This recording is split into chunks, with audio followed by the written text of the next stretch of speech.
sampai aku goyang. Pelaku begal yang kerap beraksi di kawasan Sukarami, Kota Palembang dengan modus pura-pura minta diantar ini tak berkutik lagi usai sebutir timah panas bersarang di kakinya. Pelaku Angga Saputra ditangkap di kawasan Macan Lindungan saat malam hari dan terpaksa dilumpuhkan karena melawan saat ditangkap polisi.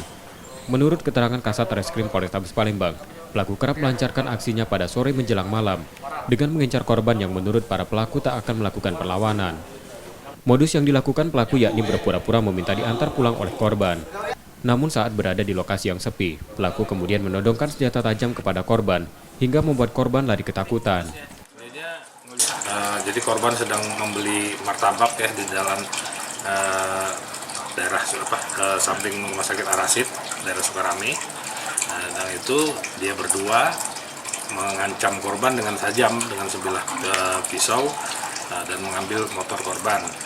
BB yang kita berhasil amankan, ada pisau yang digunakan, sudah ada, dan ada STNK motor tersebut. Dan motornya dibilang sudah dijual ke daerah luar kota Palembang, sedang kita cari dengan dijual sekitar 2 juta kurang lebih, dan dia bagi-bagi hasilnya dengan Sipian ini untuk dia pakai keperluan pribadi. Pelaku kemudian membawa kabur sepeda motor korban dan menjualnya. Kini tersangka ditahan di tahanan Polrestabes Palembang untuk proses hukumnya. Yudi Kiswanto, Kompas TV, Palembang, Sumatera Selatan.